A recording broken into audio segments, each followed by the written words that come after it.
Hello, Eternal Family. Welcome to Post-Mormon Postmortem Podcast. I wanted to talk about Mormon families, and in order to do that, I want to tell you about a Mormon sociologist named Harold Christensen. Thank you for listening. If you want to show us some love, hit follow or subscribe. First things first, he was a faithful Mormon and he endured to the end. He served a 4-year mission in New Zealand. He married in the Salt Lake Temple. He and his wife raised 5 kids in the church, and as I said, he stayed in the church until his death in 2003. Harold Christensen's memoir was titled Mormon or Sociologist? Memoirs of a Marginal Man, and it opens with him talking about a community elder asking him whether he was a Mormon or a sociologist, and his answer was yes. He spent 29 years in Purdue's sociology department, and that's quite special to me as I sit just a stone's throw from Purdue University's campus, and that is the university where I got all of my degrees, even though you're not supposed to do that. For 15 of those 29 years, he was chairman of the sociology department. His lane was very much sociology of the family. Family systems is what he looked at. Now, in everyone's field, there are those foundational papers that are almost requisite to cite. You have to lay the foundation of your whole field. Well, in sociology, Harold Christensen, he's Christensen 1964. He edited the Handbook of Marriage and Family, and that volume, that 1964 volume, was the field's baseline reference. He retired from Purdue in 1975, but not before he published the article, Stress Points in Mormon Culture. That's the article I want to talk about today. He published that in 1972 in Dialogue, a journal of Mormon thought. Harold Christensen's signature research was cross-cultural. On a Fulbright scholarship in the 50s, he compared premarital sexual attitudes and behaviors across 3 student populations: Purdue, an unnamed LDS university in Utah that I'm almost certain is BYU, and a university in Copenhagen. So he did his initial research in the 50s, and then it was a longitudinal study. He ran follow-up surveys in the 60s and 70s. So that's the data set that he's drawing on in the article Stress Points in Mormon Family Systems. Actually, I think the article is just called Mormon Families or Mormon Family Culture. Either way, it's not behind a paywall, and I will link to it in the show notes so that you can have the full PDF at your disposal, should you wish. So Harold Christensen's lane was family sociology and cross-cultural demography. When he talks about family systems, it's not in the Bowenian clinical sense that I know from counseling. When he talks about stress points, he means institutional strain that is measured with his surveys, not how I think of family systems, Bowen and all the rest of it. So same words, different discipline. All right, let's get into this article. Stress Points in Mormon Family Culture is the actual name, by Harold Christensen. He says there's much that is commendable about the Latter-day Saint family system. Its attention to lasting values and eternal life. Its embeddedness and centrality within the religious culture. Organized efforts to stimulate and strengthen the inter-solidarity of family members, such as through family home evening. These are the kinds of things that ordinarily receive attention from the pulpit and in official church publications, but the underlying assumption has seemed to be that the system itself is beyond criticism. The usual emphasis, therefore, has been almost entirely upon repentance and greater effort on the part of the individual. Relatively little attention has been given to institutional analysis, or what the sociologist might label structural weaknesses. The following remarks represent an attempt at just this sort of constructive structural analysis.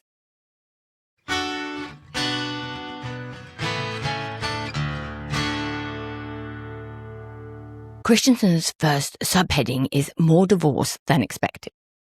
I'll just interject here that in the world of counseling, we wouldn't talk about a marriage that ends in divorce as failing.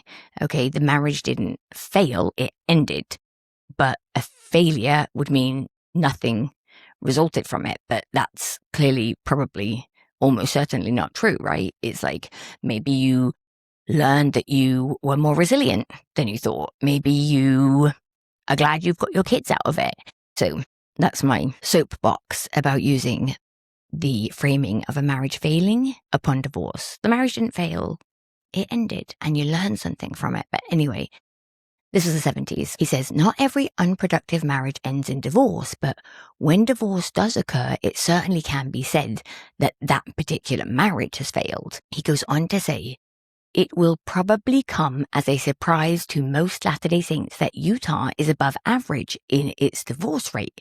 This is confirmed by the following figures from official government reports. Divorces, including annulments, per 1,000 population. And instead of reading these numbers, I'm just going to go ahead and pop these numbers up on the screen here so that if you are like me and you have difficulty with numbers, maybe this will make it easier for you. I have dyscalculia. I will almost certainly invert some numbers. When that happens, know that that's completely unintentional. All right, so this is what the divorces look like. In 1940, Utah's divorce rate per 1,000 people was 2.7. For the US overall, it was 2. In 1950, for Utah, it was 3.1. For the US overall, 2.6. 1960, Utah, 2.4. US overall, 2.2.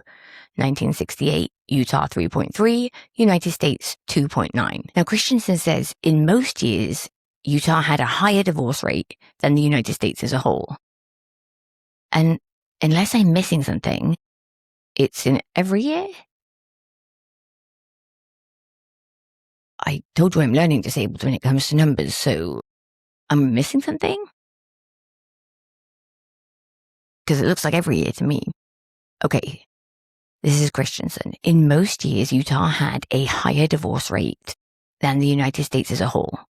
The differences lie in the same direction when comparison is made in terms of a marriage-divorce ratio rather than just divorce ratio. In 1960, for example, Utah experienced one divorce for every 3.29 marriages, as compared with one divorce for every 3.88 marriages in the country overall. One would expect it to be otherwise.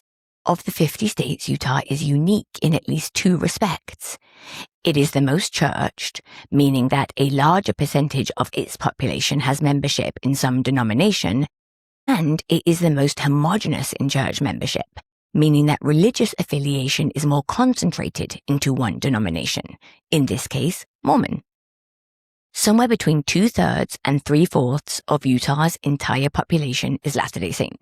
Furthermore, with an exceptionally high valuation placed upon marriage and family within the Mormon culture, the logical expectation would be for a lower than average divorce rate rather than a higher one.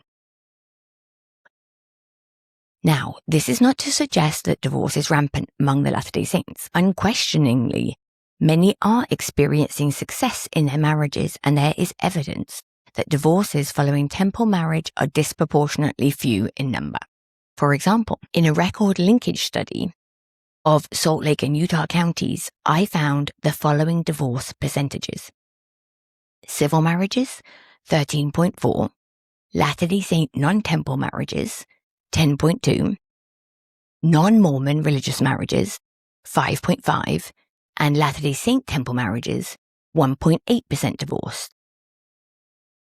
But note also that while the temple marrying group showed up with substantially the lowest divorce percentage, the Latter-day Saint non-temple group showed up with a percentage nearly twice that of all the other churches grouped together. Why? The obvious explanation seems to be that the screening process involved in getting a recommend necessary for entering the temple discourages some from trying and results in the rejection of others. And many Latter-day Saints who, for one reason or another, don't make it to the temple turn next to their local bishop for a religious but non-temple ceremony. I'll count myself in that. Thus, there seems to be a selective process operating which, by narrowly restricting the temple marrying group, reduces the divorce rate there while at the same time increasing it in the group that receives the spillover. I am of the opinion that temple marriage in and of itself provides strong motivation for successful marriage and family life. Nevertheless, this built-in incentive is not the sole reason for the temple marrying group's very low divorce percentage. Another important factor is the selective process mentioned above. The fact that those who make it to the temple have a higher probability of success from the very start. Not only does Utah have a higher than normal divorce rate, but average marriage duration is significantly shorter than in most states, and the proportion of divorces involving children is higher than in most states. For example, from the 22 states reporting in 1968, average marriage duration to the time of divorce was 7 years overall. But for Utah, it was 5.8. Furthermore, 39.8% of divorcing couples were childless, and only 3.3% had 5 or more children in the total group, as compared with 28.2% in Utah being childless and 5.6% having 5 or more children.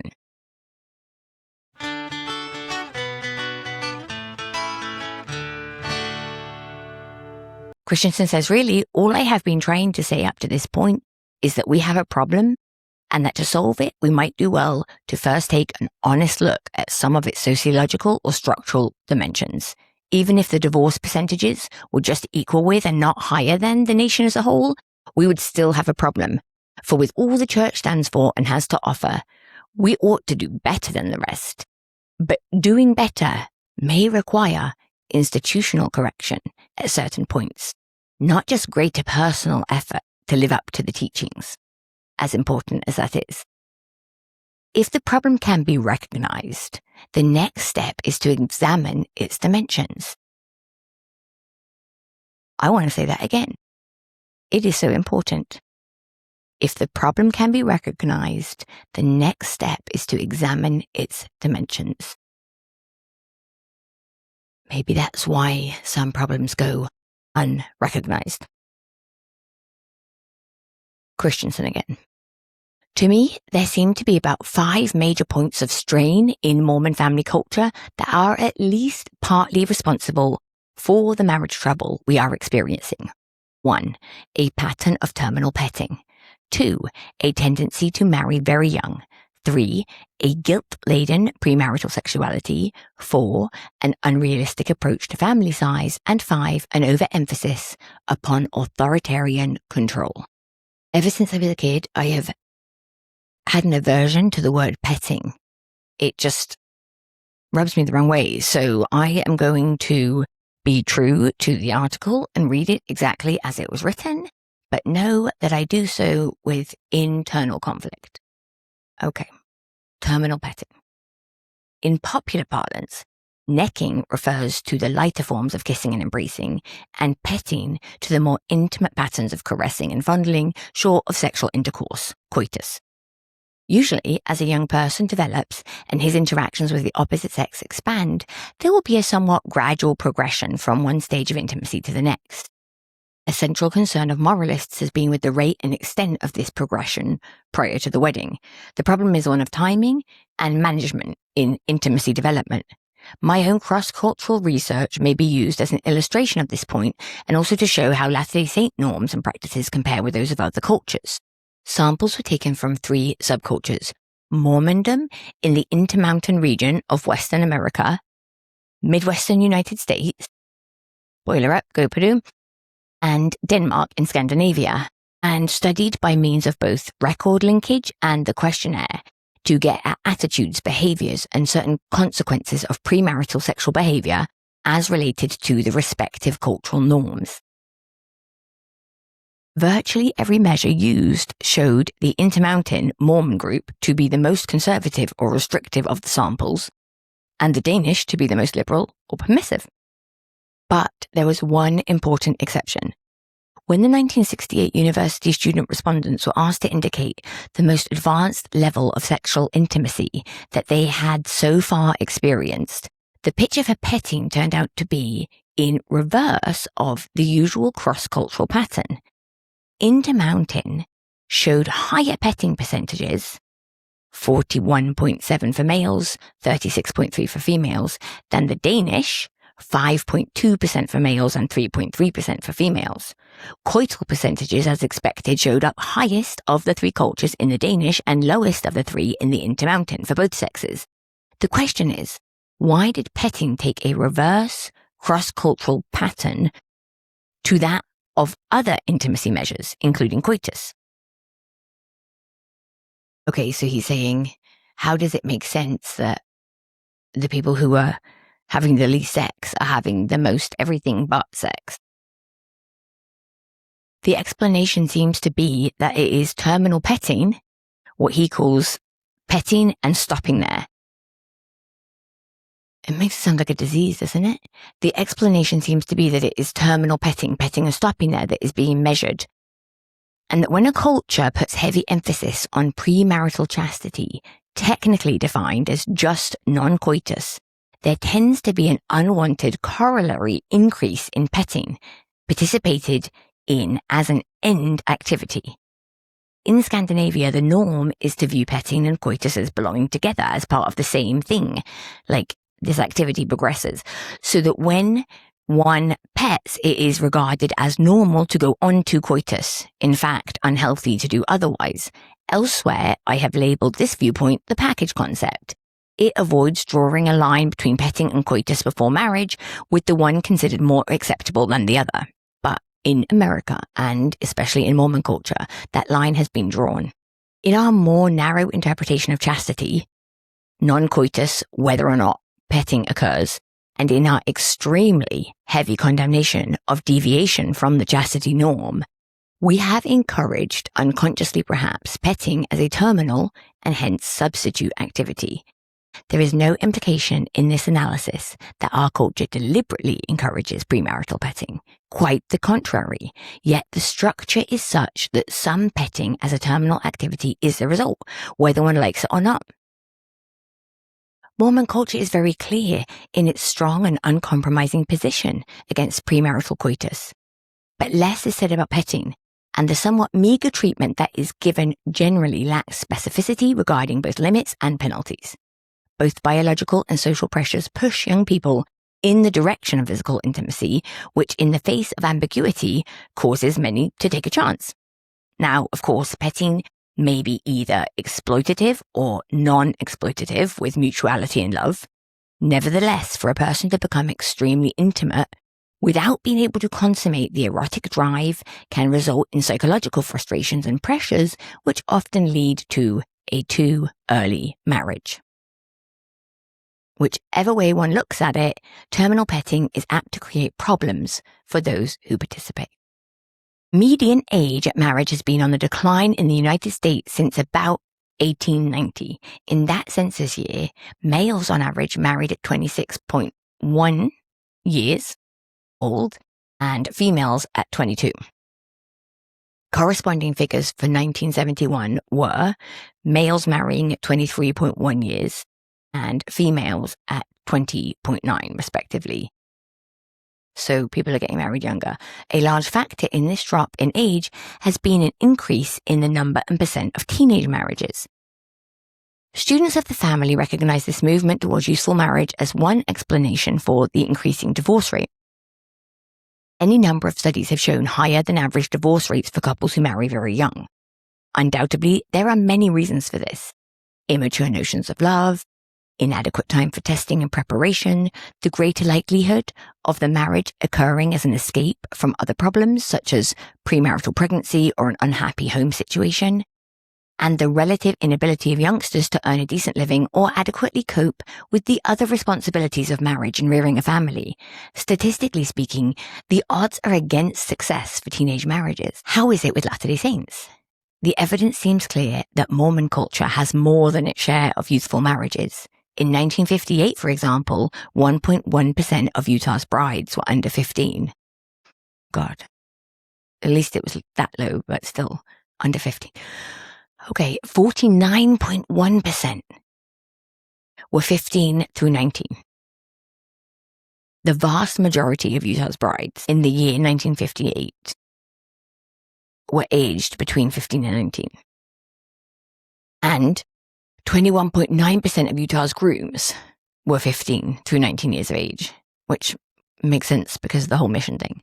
Most importantly, each of these percentages was higher than comparable ones for all the remaining 24 states which reported age at marriage. In 1963, median age at first marriage was 19.9 for brides and 22.5 for grooms in Utah, as compared with 20.5 and 23, respectively, in the United States.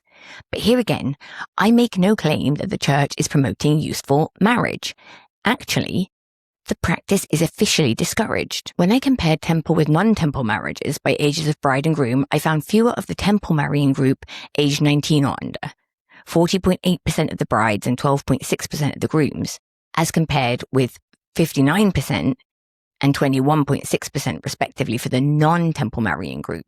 It seems reasonable to assume that this smaller percentage of young marriages in the temple marrying group is one reason for its substantially lower than average divorce rate. Nevertheless, when all marriages are considered, the average age tends to be disproportionately low in Utah, and overall divorce rates tend to be disproportionately high. Why do couples marry so young in Mormon culture? Since it is certainly not church policy, what is there in the structure of the culture to encourage and perpetuate this pattern? Okay, I gotta interject again. What Christensen is speaking to is, well, he's speaking about socialization and how we are the products of our socialization. But more specific to Mormondom, I have noticed that Mormons will, or TBMs, will defend the culture of the church by saying the church doesn't teach that, as if the only thing you learn in school is what's written in the textbook, and the only thing you learn in church is what's spoken from the pulpit. Henry Giroux famously talked about the hidden curriculum, right? So in using school as an example, you might think you're learning sociology, but you're operating on a bell system. And the hidden curriculum in that is to train you to work on a factory line mentality, right? Bell rings, doesn't matter what you're doing, drop what you're doing, on to the next thing. So it's like, you have to see the hidden curriculum in church. It does not matter whether the church officially teaches something. Listen to Christensen's question. Christensen's question is, what is there in the structure of the culture to encourage and perpetuate this pattern? So it doesn't matter what anyone says, the church can say, we're against this. But it doesn't work like that. The church is against a lot of things that Mormons do a lot of. Why do couples marry so young in Mormon culture?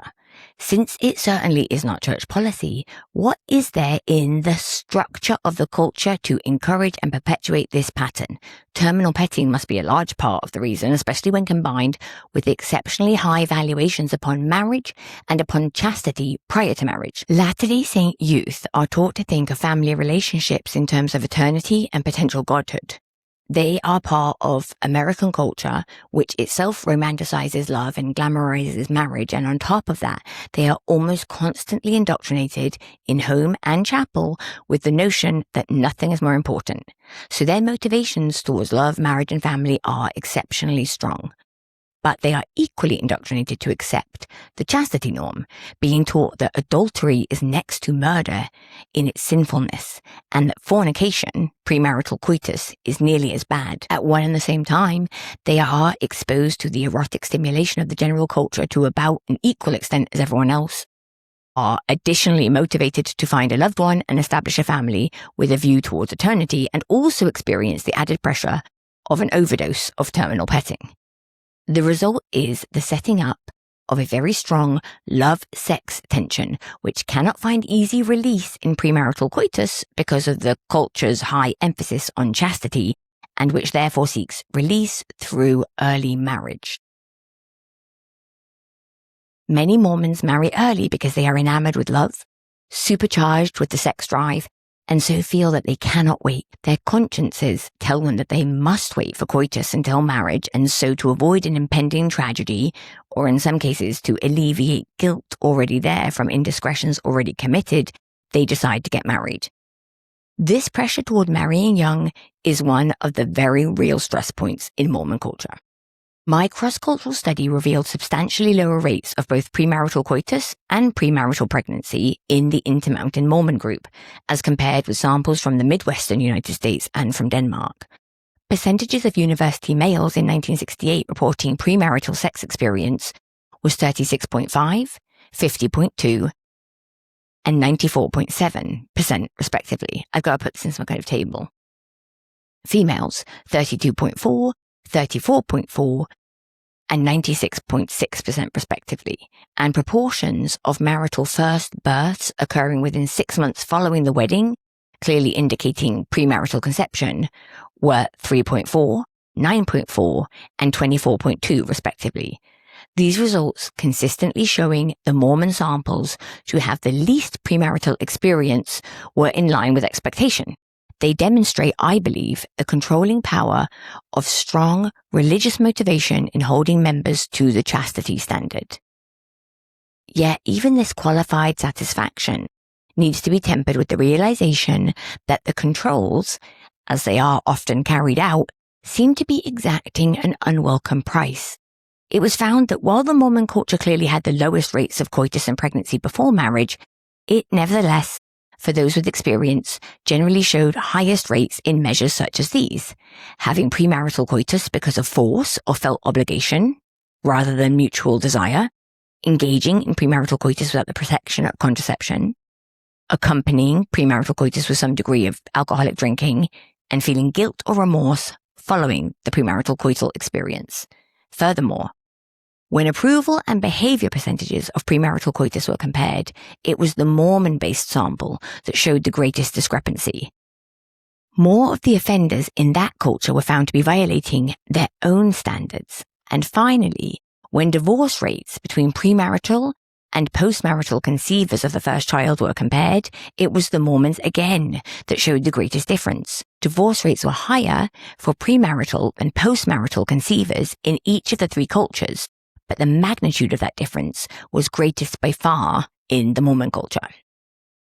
Thus, there is apparent evidence of undesirable side effects emanating from our controls. Our religious culture is at least relatively successful in controlling for chastity. Yet, as was pointed out earlier, this may be resulting to some extent in excessive petting and in youthful marriage. And also, as indicated in the above paragraph, its accomplishment may be partially at the expense of irresponsible behavior, blunted satisfaction, and greater negative effects on the part of those who do break over. To the extent that this is true, the important questions become why, and what can be done about it. Overall, Mormon culture is comparatively strict and demanding. It lays down rather rigid rules governing personal conduct, and this means very little tolerance of nonconformity. The tendency is to define things as either black or white, with not much of a grey area in between. As a result, persons who sin a little may feel themselves rejected and so go on to sin a lot. Furthermore, the sex area tends to be avoided in official discussion, or when it is not, the treatment is apt to be preachment, with admonitions and warnings but with little specific information or personal help. Even words like coitus, pregnant, or sex itself are usually avoided in the sermons and writings. This ultra-conservative stance has been made all the more evident in recent years by the stated position of some prominent church officials opposing sex education in the schools. That's helpful. While purity should be regarded as the ideal, there is good reason for thinking that prudery is not the best way to bring this about. The real challenge is to find ways to encourage chastity without creating pressure within the individual, which can be equally destructive in the long run. Perhaps the answer lies in the direction of a more open and, at the same time, more positive approach to sex education.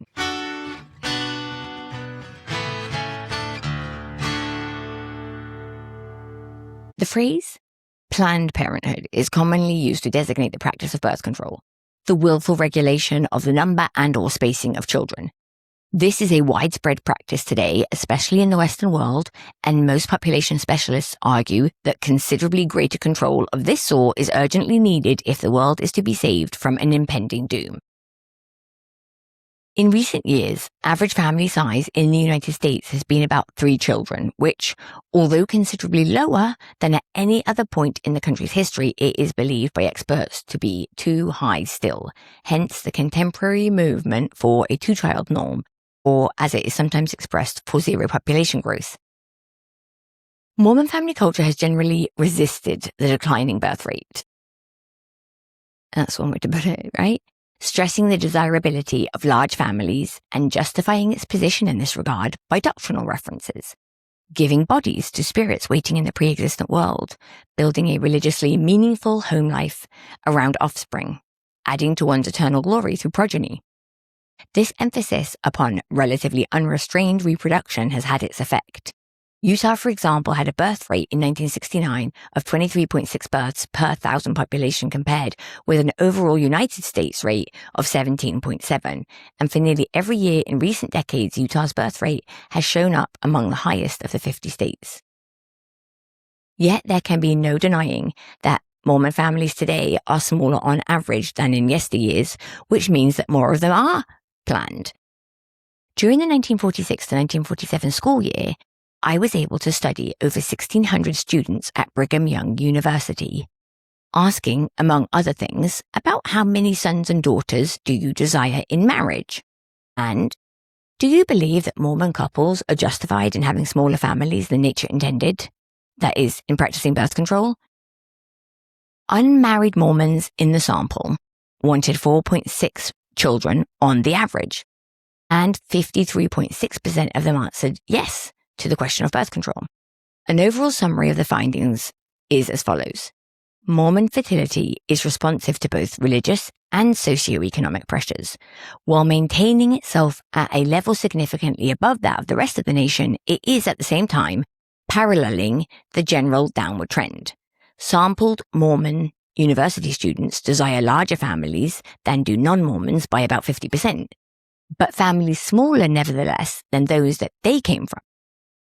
Slightly over half believe in birth control within marriage, a figure that is probably higher than for their ancestors but lower than for contemporary non-Mormons. The expense of child rearing is given as a major reason for wanting to limit the family. It is this middle or two-directional position, with the fertility pattern reflecting the influence of both religious precept and general social pressure, that has caused me to title this section Underplanned Parenthood.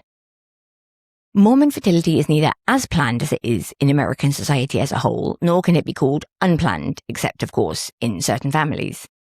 The Church's position on birth control, if indeed it can be said to have an official position, has been, and remains somewhat ambiguous. Perhaps deliberately so. Coming nearest to this is a statement over the signatures of the First Presidency, mailed to presidents of states, bishops of wards, and presidents of missions, under the date April 14th, 1969. It speaks of the commandment to, quote, multiply and replenish the earth, close quote, decries a tendency among some church members to limit their children, and warns especially against artificial curtailment when the parents are healthy and free from hereditary blights. But then it concludes, quote, however, we feel that men must be considerate of their wives who bear the greater responsibility not only of bearing children, but of caring for them through childhood. To this end, the mother's health and strength should be conserved, and the husband's consideration for his wife is his first duty, and self-control is a dominant factor in all their relationships. It is our further feeling that married couples should seek inspiration and wisdom from the Lord, that they may exercise discretion in solving their marital problems, and that they may be permitted to rear their children in accordance with the teachings of the gospel. Close quote. Back to Christensen. Now it is clear to me that, although this position remains extremely conservative on the birth control issue, there is also some flexibility and responsibility for individual interpretation. It would seem that the First Presidency recognizes the possibility of extenuating circumstances within a given marriage, and that they expect the persons involved in communication with deity to make their own decisions. Sociologically speaking, The coming of children is most apt to prove stressful to a married couple when it catches them off guard, so to speak, or finds them unprepared to cope with the new situation. American culture in general, and perhaps Mormon culture in particular, tends to glamorize both marriage and parenthood. This invites disillusionment, and disillusionment produces frustration, conflict, and even divorce. Just as an overdose of romanticism in courtship often means a crisis in early marriage, so an unrealistic view of babies and children can mean a crisis in early parenthood, when a husband and wife are jolted into a life of dirty diapers, interrupted sleep, confining schedules, and the like.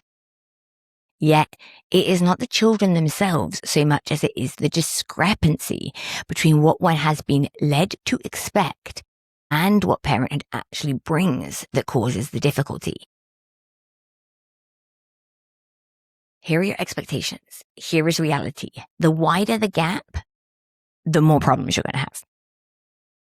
During the early 1950s, I was involved in a study of several hundred married student couples at Purdue University to determine, among other things, if there is any relationship between family size and marital adjustment. While our indices of marital adjustment were found to be positively related to desired numbers of children, the relationship to actual number of children was a negative one. This suggests that some couples who want children eventually were having them before they were ready. And this failure in timing might be causing disappointments, hardships, and maladjustments. Furthermore, when several tests were made comparing couples who expressed a discrepancy between actual and desired numbers of children against those with no such discrepancy, it was the discrepant group that consistently showed up with the lowest marital adjustment scores. Our overall generalization was that marital adjustment increases according to the ability of couples to control fertility in line with their desires. Who knew that happiness involved some sovereignty over your personhood? If I were to hypothesize the Latter-day Saint family on this score, it would be that our religious culture, by romanticizing parenthood and playing down some of the reality factors within contemporary society, invites disenchantment after the children come or when too many come too fast, and that this disenchantment in turn is a factor in our higher than expected divorce rate.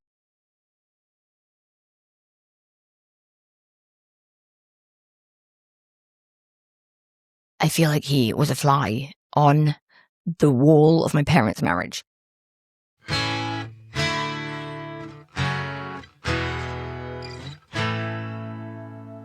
Unquestioning faith plus a willingness to obey what is believed to be a commandment may be causing certain married couples to move rapidly and deeply into parenthood, only to feel disillusioned and trapped later on.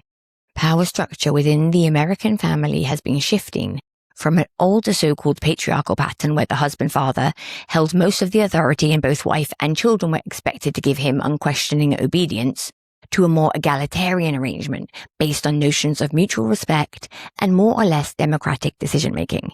This long-range and almost universal trend within the family system has paralleled a similar movement toward personal freedom and responsibility taking place within the political arena and throughout general culture. Nevertheless, the Mormon Church has viewed governance in a significantly different manner, believing in theocracy rather than straight democracy. It brings God into the picture, one might say, and as a consequence, stresses priesthood and obedience to divine authority. The priesthood is given to every worthy adult male and is expected to operate in the governing of families as well as the church proper. Thus, the husband-father is regarded as head or patriarch of his family. The wife can enjoy the benefits of the priesthood, she is told, but only through her husband in his priesthood role, and the children likewise are expected to honor their father as the ultimate source of authority in the home. Whatever might be said about this conceptualization of family governance, at least there should be recognition that it resists the movement of our times and so is apt to produce a certain amount of strain for church members who are literally a part of the world and yet asked to be separate from it. There is evidence from research that the patriarchal family structure of Mormon culture is persisting as a religious concept, but at the same time adapting to the changing times at the level of daily living. Patriarchal authority in the Mormon family has declined some, although not to the same extent as in America as a whole. Just as Mormon fertility was shown to be responsive to both religious and social pressures, the same can be said of Mormon authority patterns within the family, and this in-between position, in both instances, may pull loyal church members in two directions at the same time. At the level of doctrine, Latter-day Saints are told that, quote, the rights of the priesthood are inseparably connected with the powers of heaven, close quote, are warned against the evils of unrighteous dominion, and are admonished to exercise the authority of the priesthood only, quote, by persuasion, by long-suffering, by gentleness and meekness, and by love unfeigned. That's D&C 121. To the extent that this doctrine finds application in the home, it ensures against arbitrary and dictatorial maneuvers on the part of the husband-father. But with power comes the temptation to misuse it. I am not suggesting that the abuse of patriarchal power is any more common in Mormon than non-Mormon families. Hannah interjecting here, I am, back to Christensen, it may be even less, and only carefully designed research could give us the true comparison. It has been my personal observation, nonetheless, that some Latter-day Saint family heads take their priesthood authority too seriously, or perhaps just become too ego-involved, and that this sometimes results in a discontented or even rebellious wife or child. The abuse of power to any degree may be harmful. Two powerful movements are shaking the family structure of American society today: women's liberation and youth's rebellion. If the upheavals have been less in our Mormon communities, the differences are in degree only, for we too have those who feel abused by the system. When women or youth act restless and militant, it is often as a rebellion against what is considered to be arbitrary authority. Yet how often do Latter-day Saints make an authoritarian approach to family matters in order to keep the lid on, and thus invite further rebellion later on? Perhaps it is part of our unfinished business to build real equality within the home, to see family theocracy as righteous only when it is democratically carried out, to avoid letting our concept of authority make us authoritarian. Just as the Latter-day Saint male is prepared from the time of early childhood to anticipate and later function in his priesthood role, so the female is trained to value most such things as motherhood, homemaking, and giving support to her husband. These respective male and female models are consciously promoted and strongly reinforced by the religious culture. To a considerable extent, the Mormon female is socialized into a role of dependency, and in all likelihood, more of them accept this traditional position than is true with non-Mormon women today. Yet there is evidence that some, and perhaps increasing numbers, especially those with superior talent and self-motivation, are feeling a degree of discontentment or even entrapment within the system.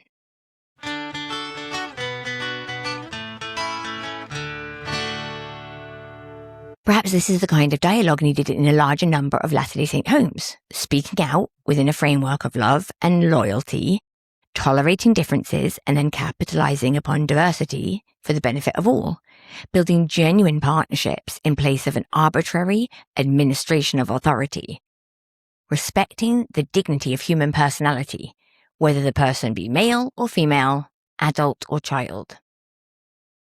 Revolutionary. That would be truly revolutionary in the church. Wholesome family life requires fundamental respect for others and a spirit of give and take. Furthermore, there must be effective communication. Anything short of this bespeaks the unrighteous dominion that the Latter-day Saints have been warned against. Authoritarian governance within the home, when it exists, is apt to be destructive of love and harmony and crippling to the personalities involved, husband, wife, and children alike. Put a pin in that. I want to come back to that, not in this episode. This idea that even the abuser, it gets to like Paulo Freire's idea of the pedagogy of the oppressed, right? It's like the abusers are the ones in power, hence they have the ability to abuse. But the toll that it takes on them is that they lose their full humanity because they're being abusers. And so they don't get out unscathed either. So Freire said, the oppressed are going to have to free the oppressors. So we end where we began, with a call for introspection and self-analysis. for facts to supplement faith, for the exercise of the intellect along with the spirit in grappling with the problems which face us. One of those problems is family disorganization.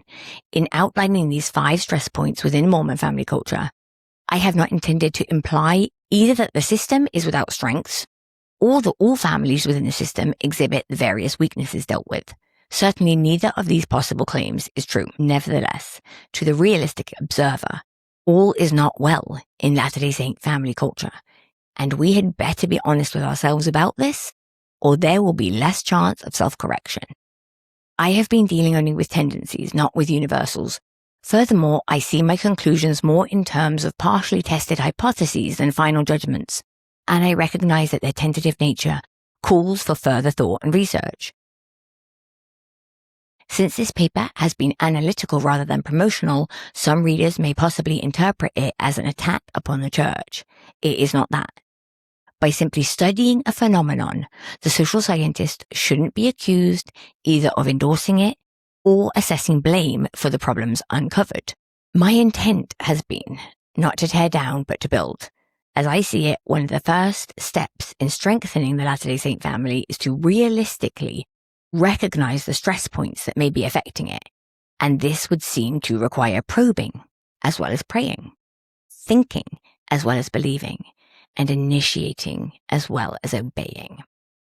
I'm going to stop there, A, because it's the end of the essay, and B, because this has gone on quite long enough, but that essay was really foundational in my thinking. Once you're able to sort of take a clear-eyed look at Mormon family systems, as Christensen is doing here, and suggesting that we all practice doing, it becomes a lot more clear. I mean, humans, we're just meaning-making creatures, and some of us want to make sense of things more than others, and for me, I just really wanted to be able to make sense of how a religious culture shapes a family culture, and Christensen's data validated my own thinking on that. Anyway, that is all that I have for you today, and I am sorry for what I said when I was Mormon.